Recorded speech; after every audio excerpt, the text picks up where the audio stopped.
नमस्कार। आज के इस विश्लेषण में हम इतिहास के एक ऐसे पन्ने को पलटते हैं जिसके बारे में आमतौर पर ज्यादा बात नहीं होती। आज हम एक बेहद चर्चित और विवादास्पद डॉक्यूमेंट्री के दावों पर चर्चा कर रहे हैं। ये डॉक्यूमेंट्री महात्मा गांधी के आश्रमों में हुए उन कम ज्ञात प्रयोगों पर रोशनी डालती है जो आम इतिहास की किताबों में आपको शायद ही मिले। तो चलिए बिना किसी देरी के सीधे इस विषय की गहराई में उतरते हैं। चलिए सीधे साल 1946 में चलते हैं। 20 दिसंबर की ठंडी सुबह थी, करीब 4 बज रहे थे। गांधी जी के अनुवादक निर्मल कुमार बोस ने नोआखली में कुछ ऐसा देखा जिसने उनके होश उड़ा दिए। यहाँ मैं ये बिल्कुल स्पष्ट कर देना चाहती हूँ कि आज के इस पूरे विश्लेषण में हम जो भी जानकारी डिस्कस करे हैं वो सीधे तौर पर उसी सोर्स डॉक्यूमेंट्री की रिपोर्टिंग पर आधारित है। बोस ने जो देखा वो सच में हैरान करने वाला था। 77 साल के गांधी जी अपनी 19 साल की पोती मनु के साथ नग्न अवस्था में सोए हुए थे। जाहिर है ये एक ऐसा ऐतिहासिक दावा है जिस पर लंबे समय से बहुत तीखी बहस होती रही है, लेकिन कोई भी इंसान रातों रात इस मुकाम तक नहीं पहुंचता, है ना?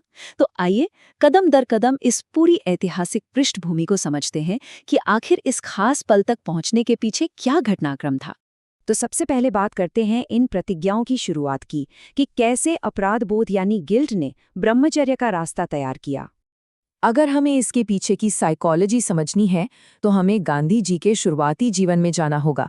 महज 13 साल की उम्र में कस्तूरबा से उनकी शादी हो गई थी। फिर 16 साल की उम्र में एक बड़ी घटना घटी। जब उनके पिता अपनी मृत्युशैया पर थे तब गांधी जी अपनी पत्नी के साथ थे और उसी दौरान उनके पिता का देहांत हो गया।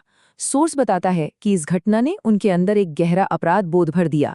यहीं से प्राकृतिक मानवीय संबंधों को अशुद्ध माना जाने लगा और इसी का नतीजा था कि 38 साल की उम्र में 4 बच्चों के पिता होने के बावजूद उन्होंने आजीवन ब्रह्मचर्य की बहुत ही कठोर प्रतिज्ञा ले ली।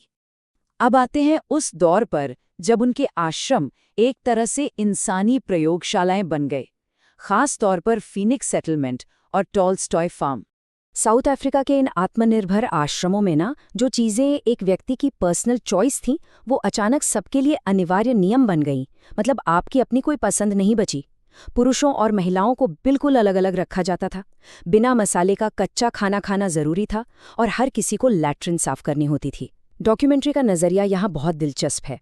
वो कहते हैं कि मलमूत्र साफ करने की ड्यूटी या कच्चे खाने का नियम सिर्फ बराबरी लाने के लिए नहीं था, बल्कि ये लोगों पर पूरी तरह से कंट्रोल करने और उन्हें पूरी तरह अपने ऊपर निर्भर बनाने का एक साधन था। और इसी कंट्रोल का एक बड़ा अजीब हिस्सा था एनीमा।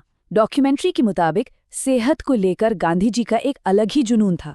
वो एनीमा को सिर्फ शारीरिक ही नहीं बल्कि मानसिक पवित्रता मापने के तरीके के रूप में भी देखते थे। जरा सोचिए, वो खुद आश्रम के लोगों को एनीमा देते थे और इसे पूरी तरह से शुद्धता का पैमाना मानते थे। आगे बढ़ते हैं और देखते हैं कि कैसे इस कंट्रोल, गिल्ट और सजा का असर आश्रम के युवाओं पर पड़ा।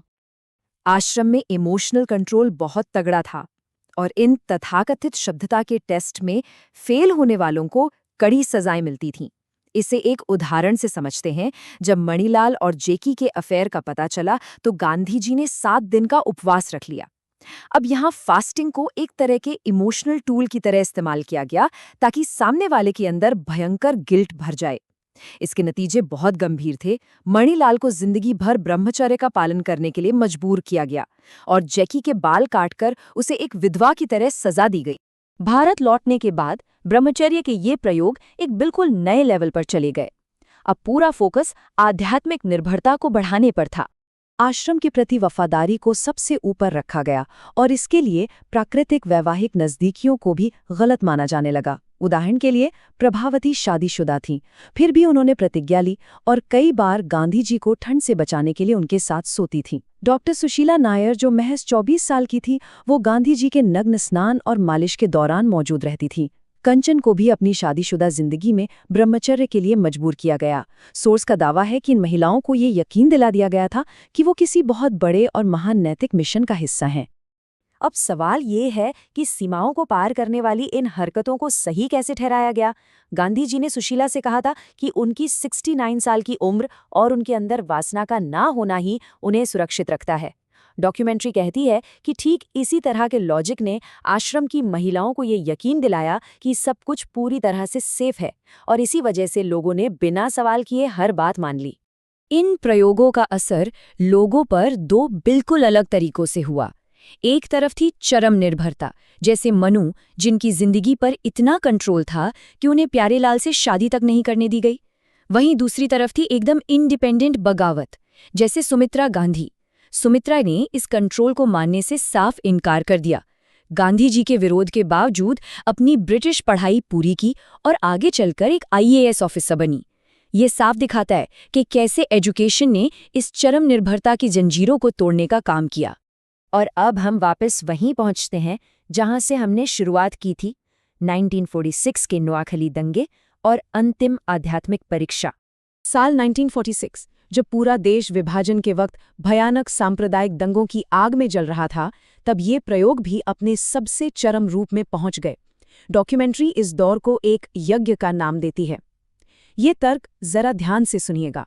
डॉक्यूमेंट्री के मुताबिक गांधी जी का मानना था कि अगर वो युवा लड़कियों जैसे मनु और आभा के साथ सोकर अपनी इच्छाओं पर पूरी तरह से जीत हासिल कर लें, तो इससे उन्हें एक ऐसी आध्यात्मिक ताकत मिलेगी जो जिन्ना को रोक सकेगी और देश में हो रही इस भारी हिंसा को शांत कर देगी। लेकिन क्या हर किसी ने इस बात को मान लिया था? बिल्कुल भी नहीं। इस पर भारी आंतरिक विरोध और बवाल हुआ। उनके अपने सेक्रेटरी परशुराम और निर्मल कुमार बोस उन्हें छोड़कर चले गए। हरिजन पत्रिका के 2 संपादकों ने इसके विरोध में इस्तीफा दे दिया। यहाँ तक कि सरदार पटेल, JB कृपलानी और खुद उनके बेटे देवदास गांधी जैसे बड़े राजनीतिक नेताओं ने भी इसकी बहुत कड़ी आलोचना की। तो अंत में ये डॉक्यूमेंट्री हमें एक बहुत ही गहरे सवाल पर लाकर खड़ा कर देती है। क्या ये सच में एक टूटते हुए राष्ट्र को बचाने के लिए की गई कोई बहुत बड़ी आध्यात्मिक परीक्षा थी, या फिर ये पूरी तरह से समर्पित अनुयायियों का अनजाने में किया गया मानसिक और शारीरिक शोषण था? इतिहास के इस जटिल और अनकही पहलू के बारे में आपका क्या मानना है? आज के इस डीप और कॉम्प्लेक्स ऐतिहासिक विश्लेषण में हमारे साथ जुड़ने के लिए बहुत बहुत शुक्रिया। अगर इस चर्चा ने आपको कुछ नया सोचने पर मजबूर किया है, तो इस विश्लेषण को लाइक और शेयर जरूर करें। और हाँ, चैनल को सब्सक्राइब करना मत भूलिएगा, क्योंकि हम आगे भी ऐसे ही विचारोत्तेजक विषयों की गहराई में जाते रहेंगे। मिलते हैं आपसे अगले विश्लेषण में।